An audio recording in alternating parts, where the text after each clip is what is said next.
Es egresado de la carrera de Historia en la Facultad de Estudios Superiores Zacatlán, actualmente realizando investigación de tesis para obtener el título de licenciatura, especializado en conquista de la Nueva España en el siglo XVI y XVII.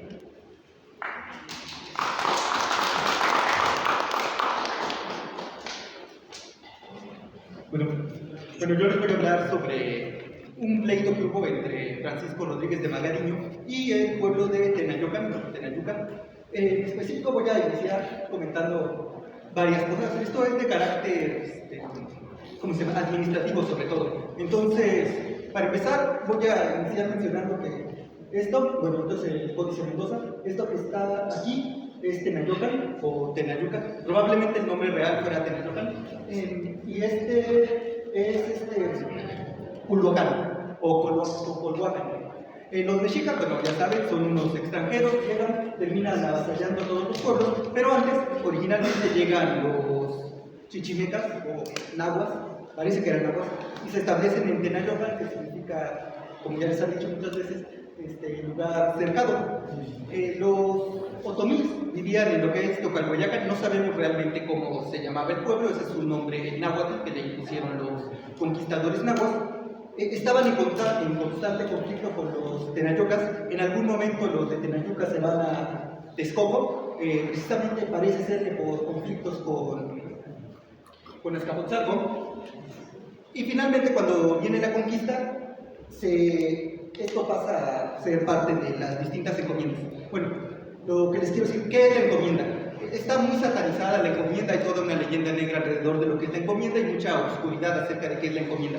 La encomienda es un tipo de organización que se le daba a las órdenes de caballería durante la conquista, la restauración castellana y las cruzadas bálticas, en donde se tomaba una serie de paganos o gente que era gentil, se le cargaba una orden de caballería que tenía gente muy instruida en la religión para que los instruyera. Ahora, en pago a esta labor de evangelizar a estas gentes, si voy muy rápido me avisan y bajo la velocidad. Entonces, en pago por evangelizar a estas gentes paganas o gentiles, infieles, los distintos reinos permitían que estas gentes encomendadas trabajaran para la orden de caballería, es decir, los templarios tuvieron encomiendas, los caballeros de Calatrava, los de Santiago, tenían todos ellos sus encomiendas.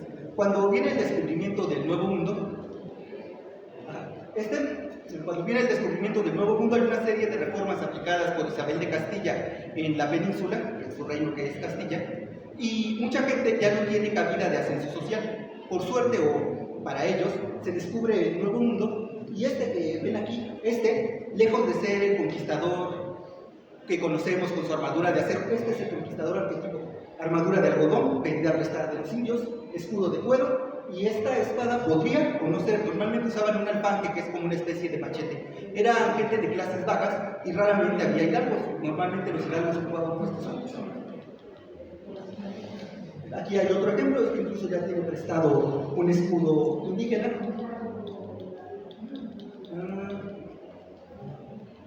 Y sería otro ejemplo. Normalmente van a ver que nos representan con un escudo de acero. Eso era muy raro, ni siquiera el mismo Cortés llevaba un escudo de acero, no le alcanzaba el dinero, y solían llevar estos que eran escudos de madera remanchados. En la noche triste, Francisco Rodríguez de Magariño es el conquistador al que Fernando Cortés, su verdadero nombre era Fernando, al que Fernando Cortés le encarga que defienda el puente. Entonces colocan el puente y Francisco Rodríguez de Magariño se queda a defender el puente, resiste todo lo que puede, hacer un juramento de quedarse y luchar hasta que todos logren pasar, y logran pasar. Ahí es la primera vez que aparece un tal Francisco Rodríguez de Magariño. Pasan, llegan a lo que actualmente es Naucalpan, y allí de pura casualidad están los indios otomíes de Tocalhueyacan celebrando. Y contrario a lo que dice Cortés, que es que lo cercaron y que él se logró escapar, los diferentes testimonios, tanto de conquistadores como de el siguiente pleito que les voy a relatar, dicen que en realidad los indios otomíes, hartos del sometimiento mexica, le ofrecen a los conquistadores llevarlos seguros a su pueblo, que es Tocalhueyacan. Ahí los tienen resguardados 2 días y 2 noches, y en el tercer día ya logran escapar, les dan un día. De hecho, es ahí donde les dan un día otomí que nos va a llevar a Tlaxcala. Los tlaxcaltecas se suelen atribuir ese logro de darles a los conquistadores un guía, en realidad son los indios de Tocalhueyaca. Bueno, logran irse y ya todo lo demás se lo saben, llegan a Tlaxcala, se lo organizan, llegan y conquistan. Ahora, Teocalhueyacan queda como encomienda para para Cristóbal Flores, escrito con Z. Cristóbal Flores. Sin embargo, Cristóbal Flores se va a la expedición de las Cibueras a castigar a un señor llamado Cristóbal de Olid junto con Fernando Cortés. Y entonces llega nuestro primer protagonista, que es Alonso de Estrada. Quizá no lo conozcan, es el hijo bastardo del rey católico que se llama Fernando. Y junto con otros, Alonso de Estrada viene a fastidiar el mundo que han logrado crear los distintos conquistadores. Entonces le quitan las encomiendas a Cristóbal Flores en lo que no está, en específico la de Tenayuca, y se la dan a un compadre de Alonso de Estrada. De hecho, en los distintos testimonios de aquella época se le conoce como la época de la gran tiranía, porque Alonso de Estrada, protegido en su poblado de nobleza, hacía y deshacía como quería. Finalmente regresa a Fernando Cortés y arresta a Alonso de Estrada y lo mete a la cárcel. ¿Por qué no ejecuta a Alonso de Estrada como había hecho con otros conquistadores revoltosos? Porque Alonso de Estrada, repito, es nieto o es hijo bastardo del rey católico Fernando. Bueno, total, a Francisco Rodríguez de Magariño le dan una encomienda en otros lugares. No he podido datar bien, ubicar bien la encomienda que le dan, pero parece que su renta alcanzaba los 3,000 pesos de minas. Todavía no estaba cumplido, entonces se le llamaba de minas. Como sea, las cosas pasan. A Francisco Rodríguez de Magariño le dan esto, le pide su escudo de armas. Este es su escudo de armas. Y entonces pasa, incluso, voy a saltarme mucho tiempo. No sabemos realmente cuándo murió Francisco Rodríguez de Magariño.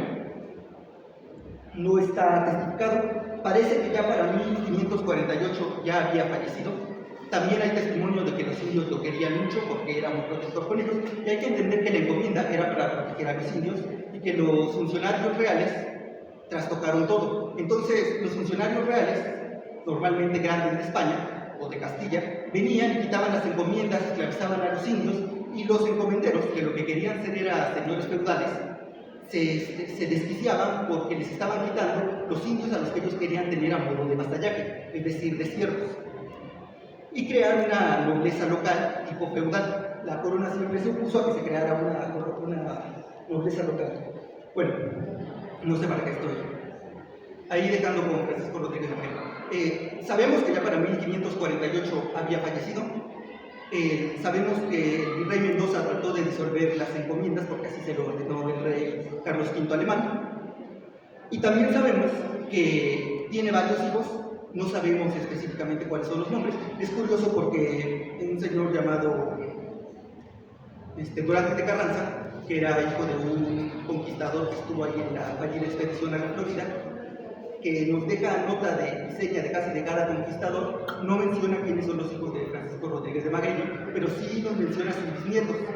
Y eso es importante porque, bueno, volviendo a Tenayuca, tiempo después, ya mucho tiempo después, va a haber una serie de acusaciones contra Francisco Rodríguez de Magariño en esto que solemos llamar el Códice Cueva.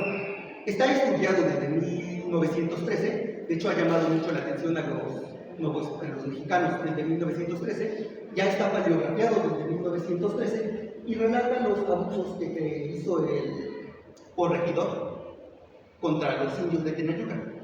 El corregidor se llamaba Francisco Rodríguez de Magariño, pero las acusaciones son de 1553-54. De hecho, ya sabemos que para 1548 incluso los hijos de Francisco Rodríguez de Magariño ya habían fallecido. Entonces sospecho que era el nieto de Francisco Rodríguez de Magariño, porque Baltasar Durante de Carranza solamente nos menciona a sus bisnietos. Francisco Rodríguez de Magariño II, o Francisco, estaba casado o él por lo menos así lo decía, que estaba casado con hija de un conquistador. Bueno, él mismo era nieto de conquistador. Tenía el corregimiento, lo que es raro porque la corona no solía darle corregimientos a conquistadores ni a indios. De hecho, a los indios les daba títulos de jueces y aunque tenían el mismo puesto de alcaldes, jueces gobernadores, no les daba propiamente el puesto de gobernador. Y es raro, vuelvo a que Francisco Rodríguez de Magariño le dieran el puesto de corregidor. Es lo mismo las acusaciones que tiene, sobre todo en Tacubaya y en el pueblo llamado Totoapan, que está extinto, bueno, ya no se encuentra, pero parece que era el que estaba en el Estado de México. Son acusaciones de que abusaba tanto de los indios como de los españoles. Entiéndase por españoles todos aquellos que no están en una república de indios. La república de indios era, y es importante mencionarlo porque Tenayocan era una república de indios, era una parcialidad administrativa donde los indios tenían autogestión y jurisdicción sobre sus propias acciones. Y entonces no respondían ante un encomendero propiamente, sino, bueno, en sus administraciones, sus leyes, no respondían propiamente a la ley española, sino a sus propias leyes. Entonces, bueno, Francisco Rodríguez de Magariño está acusando, aquí se menciona que ha incluso eliminado algunos nobles o principales, como aparecen en las fuentes. Y aquí quería mencionar también que hay un señor llamado Pedro Moctezuma, es hijo de Moctezuma, de los pocos que sobrevivió. Él estaba casado, o por lo menos parece que tuvo un romance con la princesa de Tenayocan, que era su prima, su tía, y no sabemos si estuvieron casados o si no estuvieron casados, y con una hija de Fernando Ixtlilxóchitl, no el cronista, sino el indio conquistador. Y también tenía un hermano llamado Martín Cortés Moctezuma. El caso de Martín Cortés Moctezuma, bueno, es muy interesante porque es muy interesante. De hecho, va a hablar con el emperador alemán antes de que Cortés vaya en el 28. Martín Cortés Moctezuma va en el 24. Pasan una serie de cosas hilarantes, muy graciosas. Bueno, no son graciosas, al rey no le parecieron graciosas. E incluso estuvo a punto, después de encontrarse con Martín Cortés Moctezuma, de prohibir el encuentro de los indios con el rey. Le dijeron cuáles son los argumentos que utiliza, le dio pena decir qué era lo que había pasado y dijo, bueno, está bien, que sigan viéndome la nobleza indígena. Como sea, a lo que voy con este caso. ¿Quién está investigando el caso de Francisco Rodríguez de Magariño? Un licenciado llamado Hernández de Añover. Añover es una provincia, una zona que está en Toledo, cerca de, bueno, en la región de Castilla-La Mancha. Entonces llega y se da cuenta que Francisco Rodríguez de Magariño, además de sus abusos, está tratando de hacerse con la encomienda de Tocalhueyacan. La encomienda de Ocalhueyacan le pertenecía a Beatriz de Estrada, Luisa de Estrada, hija del licenciado Alonso de Estrada. Entonces, los indios, la encomienda funcionaba como la reformó la corona, en que el encomendero no vivía con los indios, sino vivía en otra zona para no afectar a los indios. Entonces, Francisco Rodríguez de Magariño lo que alega es que hay tierras que están desocupadas. No sabemos bien dónde estaba Tocalhueyacan, pero parece que estaba por Manzana de Roma o la Nueva Santa María.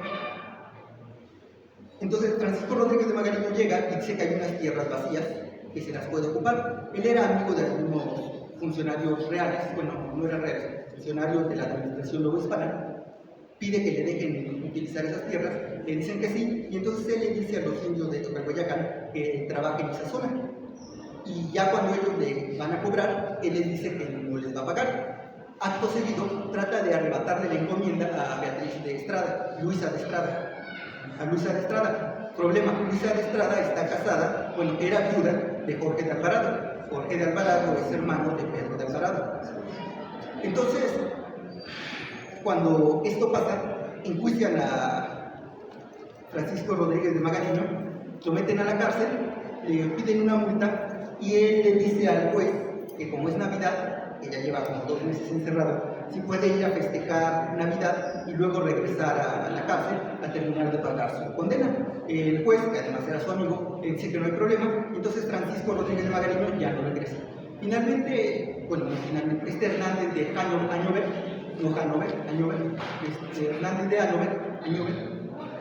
se captura, habla con Francisco Rodríguez de Magariño, lo encara, le dice que por estos crímenes debería ir a la cárcel, y Rodríguez de Magariño lo que hace es que saca su arma y trata de asesinar a este licenciado. Esto que tenemos solemos llamar el Códice Cuevas, son los textos que le entregaron los indios de Tenayocan al licenciado Hernández Añover en su litigio contra Rodríguez de Magariño. Curiosamente, Rodríguez de Magariño era también amigo del virrey, del segundo virrey, Luis de Velasco. Luis de Velasco siempre trató de postergar la prohibición de la encomienda, la privatización de la encomienda, o más bien la desamortización de la encomienda. Cuando muere Luis de Velasco es cuando viene la insubordinación o la conjura de los Martínez Cortés. Es cuando viene la conjura de los Martínez Cortés. No sabemos si Francisco Rodríguez, bueno, yo no he podido encontrar testimonio de que Francisco Rodríguez de Magariño estuviera implicado. Podría ser, lo más probable es que estuviera implicado, casi todos los hijos de conquistadores estaban implicados, y el propio Bernal Díaz estaba implicado en la conjura contra el rey, en la conjura de Martín Cortés. Finalmente, Peralta, que es el siguiente virrey, llega, logra tranquilizar la situación, bueno, en realidad la situación la logran tranquilizar los funcionarios reales, encarcelan a los distintos conspiradores, y Peralta, que es más o menos conciliador, disuelve, habla con Magariño, lo absuelve de sus crímenes, y entonces es cuando los funcionarios reales conspiran contra Peralta, y se tiene que ir, Peralta tiene que renunciar, lo toman prisionero los propios peninsulares y lo mandan a la península, pues. Y hasta aquí he podido encontrar de Francisco Rodríguez de Magariño. Lo que les he contado es muy resumido, muy resumido, porque he leído ahí algunas hojas sobre, y las he paleografiado, sobre este pleito, que no he podido encontrar en qué terminó. Solo, bueno, puedo decir que probablemente lo que actualmente conocemos como Tenayuca no sea la Tenayuca de los indios, pues, la Tenayuca original, sino otra Tenayuca. No me refiero a que sea diferente, sino que la corona mandaba disolver los pueblos para evitar que se los apropiaran los encomenderos. Entonces, cuando había este tipo de pleitos legales, la corona lo que hacía era que fundaba otro pueblo con esos pobladores en otra zona para evitar que los encomenderos o los distintos funcionarios reales siguieran fastidiando a los indios. Esto no era porque la corona quisiera proteger a los indios, era para evitar, primero, que los encomenderos hicieran un poder regional, y segundo, para evitar que los indios tuvieran arraigo en la tierra en la que estaban viviendo. Entonces, no sabemos si bueno, yo no sé si esta Tenayuca sea la Tenayuca de los indios, o sea, de los indios de Xolotl, o si sea otra Tenayuca que se fundó después con un poblamiento de otro pueblo al que estaban modificando. Bueno, que estaban trasladando para evitar algún otro pleito por otro encomendero. Y básicamente eso sería, como mencioné, muy resumido, el pleito hasta donde he podido encontrar de Francisco Rodríguez de Magariño Nieto con la corona y con los indios de Tenayuca. Alex.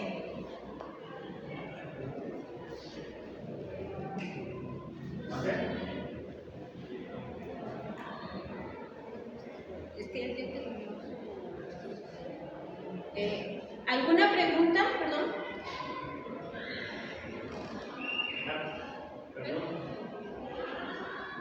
Sí. ¿Quién habló? Arriba. Voy a hacer unos puntos, pero yo tengo una pregunta. Ajá. ¿La doña? Sí. Sí, claro. Cuando mencionas que Lorenzo de Estrada era hijo ilegítimo del rey, supongo que es el rey Fernando el Católico. Alonso de Estrada. Alonso de Estrada. Cortés lo arresta, como mencioné, en la época en la que se llama la tiranía, porque los funcionarios reales siempre están corriendo el proyecto de los encomenderos, el proyecto de la conquista. De hecho, la corona vino a estropear todo el proyecto de la encomienda, que era crear un reino más o menos autónomo con sus cortes. La corona siempre está metiendo su cuchara, evitando que se creen cortes y unos poderes regionales. De hecho, ahorita hablando rápido, solemos pensar, pues suele decir en las crónicas, que los indios tenían a los caballos. El primer enfrentamiento que tienen contra los tlaxcaltecas, mueren 2 caballos, y de hecho eso es un tropo que parece venir desde las cruzadas bálticas, donde se dice que los paganos bálticos temían a los caballos. Es un tropo que se va repitiendo, y repitiendo, no hay realidad. Yo leyéndolo desde las cruzadas bálticas, no parece ser que los indios temieran realmente a los caballos, por lo menos los de México. Bueno, y otra cosita, cada vez que leamos mexicanos en una fuente, no quiere decir que sean de México Tenochtitlan, ni que sean lo que vulgarmente llamamos aztecas. Quiere decir que hablan náhuatl. En ese tiempo, mexicano era el que hablaba náhuatl. Y Tenayuca fue conquistada por los tenochcas y fundan otro pueblo en lo que actualmente conocemos como Santa Cecilia Catitla. Ese es el pueblo de los mexicas. Y al lado, con este pueblo prehispánico, o con este pueblo chichimeca de Xolotl, que fue la capital de lo que después era Texcoco. Originalmente era una triple alianza, era Tenayuca, Culhuacán y Azcapotzalco. En algún momento Azcapotzalco se hace con todo el poder, se viene esta contraofensiva dirigida por Nezahualcóyotl y se crea una nueva triple alianza que es la de Tlacopan, Texcoco y México Tenochtitlan. También hay que decir que Teocalhueyacan probablemente no perteneciera al señorío mexica, probablemente perteneciera o bien al señorío de Texcoco, yo no lo creo, o al de Tlacopan. Probablemente perteneciera al de Tlacopan porque las fuentes nos dicen directamente que cuando los conquistadores pasan la frontera entre México Tenochtitlan y Tlacopan, los dejan de perseguir. Y ahora vemos que los indios de Teocalhueyacan ayudan a los conquistadores. De hecho, ya esto es todavía para más, es probable que la batalla de Tumba no haya existido como nos la cuentan. Difícilmente pasó. Vean los videos que ustedes quieran de la batalla de Tumba, todos están mal por la información que yo he estado encontrando. Y bueno, ya sería eso. Gracias. La doctora. Habías mencionado que no había gobernadores indígenas. Y Ecatepec está, todos los pueblos ya hay del siglo XVI y XVII. Por ejemplo, en Chiconauta había un Juan Diego que era gobernador de toda la región de Chiconauta, o en Tulpetlán. O sea, sí había gobernadores, no era extenso en toda la cuenca de México, pues sí lo sabía. ¿Era juez gobernador o solo era gobernador? Gobernadores. ¿De qué años? Siglo XVI, Ajá. a finales, siglo XVII a finales. Bueno, es que hay un libro que se llama Alianzas y conflictos en tiempos de cambio, y ese libro lo que plantea es que justamente los gobernadores que ustedes están mencionando no son gobernadores, son jueces gobernadores. Son indígenas educados a la castellana, que orbitan entre el mundo indígena y el castellano, y que reciben el título de el rey, que les da primero el título de juez y luego el de gobernador. Un señor muy importante que solemos conocer mucho, hasta tiene una calle, Valeriano era juez gobernador. Él era de Azcapotzalco, si no me equivoco, por allí. Entonces, ajá. Él era hijo Sí. del señor de Ecatepec, que se casó con Magdalena, su sobrina, Valeriano era hijo de ellos. Era incluso después, estuvo dando clases como en Tlatelolco. Sí. De hecho era muy inteligente, era brillante el señor. Pero él era juez gobernador. Y hay muchos jueces gobernadores en esa época que van nombrando el rey de ¿Por qué las... preguntas así? ¿Por qué ponen esos documentos gobernador? El título juez gobernador se los da esta autora en este libro que les menciono, Alianzas y conflictos en tiempos de cambio, porque se educan como jueces y luego el rey Velasco les da los puestos de gobernadores interinos. No son gobernadores permanentes porque todavía está la nobleza indígena y todavía tiene mucho poder, y ellos nombran sus gobernadores, sus representantes y sus gobernadores, pero pertenecen a la nobleza indígena. Pero ya con Velasco se da el giro. Yo, a lo mejor se me malentendió, lo que quería decir es que ya para tiempos de Velasco existe esta figura de juez gobernador, y con el tiempo van a ir reemplazando luego a los jueces. Primero son los gobernadores indígenas, que duran como hasta 1550, luego son los jueces gobernadores, que van a durar hasta la primera década del siglo XVII, y ya a partir de allí la corona va a empezar a dar el giro y ya va a empezar a nombrar gobernadores españoles. Pero también entiéndase por españoles aquel que no está en una república de indios. O sea, español, cuando Morelos dice que él es español, no significa necesariamente que él desciende de un español venido desde la península o desde un castellano. Significa que él, como no pertenece a ningún tipo de cofradía ni a ningún tipo sociedad solo se puede atener a la ley castellana o a la ley española. Perfecto, gracias. Gracias.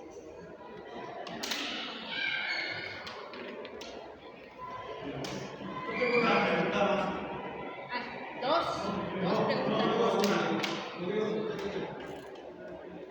Yo tengo una pregunta. Siempre se ha hablado de la encomienda y su ausencia, digamos, de un territorio. La encomienda no está asociada a un territorio, sino está asociada A un pueblo. a la gente, ¿no? a la cantidad de indígenas, etc. Sí, a un pueblo. Pero en este caso, ¿cómo opera? O sea, eso es como que siempre me ha quedado duda, ¿no? O sea, ¿cómo opera en realidad? Y en tu caso específico, ¿cómo va a operar la encomienda si no tiene el territorio, sino la gente? Justamente así. Es que por eso mencioné que originalmente se crea para encomendar, cristianizar a los paganos bálticos y a los infieles musulmanes. Entonces se le daba una orden de caballería y dentro de esa orden de caballería elegían al encomendador, bueno, al comendador. Un caso muy singular es el de Leonel de Cervantes, él es comendador de Extremadura. Entonces el comendador de Extremadura lo que hace es que cada cierto tiempo del año, reúne a los antiguos musulmanes y los pone a trabajar para la orden de caballería. La encomienda da el giro en la Española, en la isla de la Española, cuando este señor Nicolás de Obando la reforma y la crea parecido al modo de señorial tipo feudal, pero justamente para evitar que se cree un feudalismo, porque los migrantes castellanos están repartiéndose a los indios de la Española y están dándole el título de servidumbre. Y esa palabra que a nosotros nos puede parecer muy insignificante simbolizaba mucho en ese tiempo, porque servidumbre, bueno, siervo en latín significa servus, significa esclavo. Y entonces durante la Edad Media vemos que normalmente los distintos señores feudales tienen siervos y tienen servidumbre, es decir, tienen esclavos. Es decir, que todos estos señoritos que están repartidos, por ejemplo en Francia, y que están sirviendo a un feudal, son esclavos de ese feudal, pero ese feudal no los puede vender. Lo que temen la corona castellana es que se cree una servidumbre en la española, y entonces reparte a los indios a modo de encomienda, es decir, el trabajo de los indios va a retribuir a los encomenderos, pero no son parte, o sea, no le pertenecen al encomendero en el sentido señorial, feudal. Y cuando vienen al nuevo mundo, a México en específico, cuando se hace la conquista de México, Hernán Cortés, bueno, Fernando Cortés, porque ese era su verdadero nombre, yo lo he encontrado, incluso en las cartas de relación aparece como Fernando Cortés. Fernando Cortés reparte a los indios en encomienda tipo feudal, o sea, ya con vasallaje. La corona lo que hace es disolver la encomienda, es todo un sistema de jurisdicciones que les podría explicar si es que se animan, en donde lo que hace es romper esa unión entre el señor y el indio y los cambia a lo que llamamos repartimiento. El repartimiento aparece en la segunda mitad del siglo XVI y viene a sustituir la encomienda, y lo que hace es romper la relación de vasallaje señorial que querían establecer los conquistadores con los indios. Por eso normalmente aparece en los textos que los encomenderos, y a veces ni siquiera los encomenderos, dicen: quien más se preocupa por el bienestar de los indios es el encomendero. Entonces hay un señor llamado Fray Bartolomé de las Casas. Fray Bartolomé de las Casas escribe la brevísima de la destrucción de las Indias, pero algo que se les olvida muchas veces es que Fray Bartolomé de las Casas era funcionario real. Y cuando Fray Bartolomé de las Casas está escribiendo, no la brevísima, sino la historia general de las Indias, y menciona toda la destrucción que se hace de las Indias, él lo que quiere es que la encomienda, y de hecho lo dice literalmente, pase de los encomenderos y regrese a las órdenes religiosas. Y él propone a los dominicos como la orden, que es dominico, claro, como orden religiosa que va a velar por el bienestar de los indios. O sea, no es un trabajo altruista el de Bartolomé de las Casas, él quiere que los indios pasen a las órdenes religiosas, él dice que así van a estar mejor. Y la corona lo que hace es su típica respuesta salomónica: ni tú ni él, yo. Entonces lo que hace es que disuelve la encomienda con las leyes nuevas y luego lanza pragmáticas de: bueno, este año no, el que sigue, este año no, el que sigue. Y justo para tiempos de este Francisco Rodríguez de Magariño, nieto, porque parece que no era su hijo, por lo que he encontrado, La encomienda le dio la corona le da la orden al virrey Velasco que dé las encomiendas, pero que no haga las letras, para que así de ahí a 50 años los encomenderos olviden que esa era su encomienda y puedan usar cualquier artimaña legal para no dárselas. Lo mismo a los indios. Con el tiempo, lo que ya les mencioné de la figura del juez gobernador, con el tiempo la corona está pensando a la larga, o sea, no está pensando, no es inmediatista la corona piensa de aquí a 100 años, 200 años, porque es un linaje. Ellos tienen la capacidad, por ser un linaje, de pensar en términos de larga duración. Justamente por eso, en ese tiempo, se decía que la mejor forma de gobierno era la monarquía, porque podía pensar a largo plazo, y no como las democracias y las repúblicas que pensaban que eran inmediatistas. Bueno, también era cierto que en ese tiempo gobernaba un rey, ¿no? Entonces obvio van a justificar el tipo de gobierno que tienen, pero esa era su argumentación. No sé si te quedó claro lo de la encomienda. Perdón que interrumpa, porque más bien es como una interrupción. Yo tengo entendido que la encomienda aquí en Tlalnepantla duró más tiempo. O sea, a pesar de que ya las leyes se habían dictado que ya no se siga o continuar con la encomienda, no sé si fue con Marina de la Caballería o Rosa de Estrada, que todavía sus hijos o sus descendientes todavía gozaron de la encomienda. ¿Querías hablar un poquito de eso? Sí, de hecho, la encomienda, bueno, está la encomienda que no es encomienda y está la encomienda que sí es encomienda. La encomienda que no es encomienda es un tipo de repartición que se hace para poblar las tierras del norte. Tiene otro tipo de sistema de administración, y de la que tú estás hablando en específico es esta continuación de la encomienda. Entonces, originalmente, cuando se hacen las leyes nuevas en 1542, se establece que las encomiendas se van a dar a primera vida. Se muere el encomendero y la encomienda regresa a la corona. Luego se hace una pragmática con el rey Mendoza y se dan hasta la tercera vida. Es decir, el encomendero muere, la hereda a su esposa o a su hijo, y ese a su vez la puede heredar, pero ese que la heredó ya no la puede heredar. Esa es la encomienda, la tercera vida. Y finalmente, lo que les mencionaba, el rey Velasco tiene la orden de que si la piden, la dé, o sea, la vuelva a dar, aunque sea una cuarta vida, pero que no lo deje por escrito, para que así no quede legislado y a la larga puedan resolverlo. Gracias. ¿Alguna otra pregunta?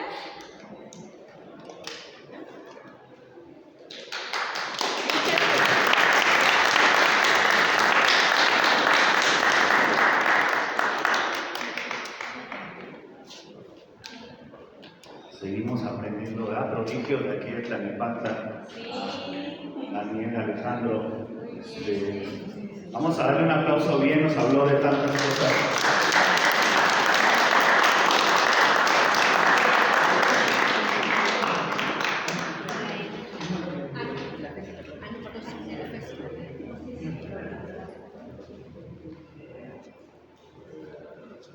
Tengo el gusto de darle a usted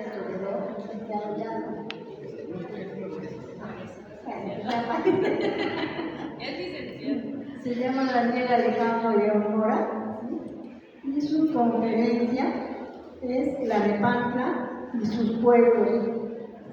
Aquí por haber participado aquí en el Magariño. En el caso de Magariño.